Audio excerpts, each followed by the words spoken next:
শীতের সকালে দেখা মিলল বিশাল আকৃতির চন্দ্রবোরা সাপ, যা দেখতে মানুষের ভিড়। ঘটনাটি নদিয়ার কল্যাণী গয়েশপুর পৌরসভার 14 নম্বর ওয়ার্ডের কানপুরে অঞ্চলে। এলাকার এক কসমেটিক্সের দোকানের ভেতর এই সাপ দেখা গেলে এই ঘটনায় ব্যাপক চাঞ্চল্য ছড়িয়ে পড়ে। দোকান মালিক সূত্রে জানা যায়, প্রতিদিনের মতো আজ সকালে দোকান খুলতে যায় মালিকের স্ত্রী। দোকান খুলতে গিয়ে দেখতে পায় বিশাল আকৃতির চন্দ্রবোরা সাপ দোকানের একপাশে মুখ গুজে শুয়ে আছে। এরপর ভয়ে চিৎকার করতেই পাশের দোকান থেকে লোকজন ছুটে আসে এবং বন দপ্তরে খবর দিলে বন দপ্তরের কর্মীরা এসে সাপটিকে উদ্ধার করে নিয়ে যায়। এই ঘটনায় এলাকায় ব্যাপক চাঞ্চল্য ছড়িয়ে পড়ে। অন্যদিকে এই সাপ দেখতে উৎসাহিত জনতার ভিড় জমতে শুরু করে স্থানীয় এলাকায়।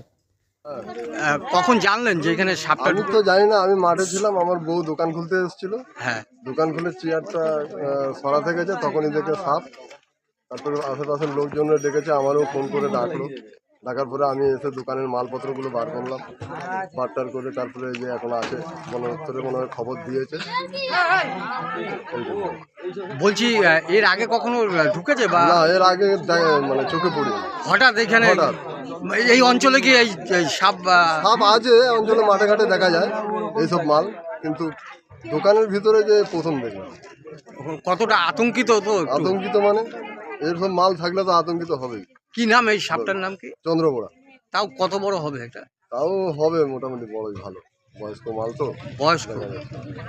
পুলিশকে খবর দিয়েছেন?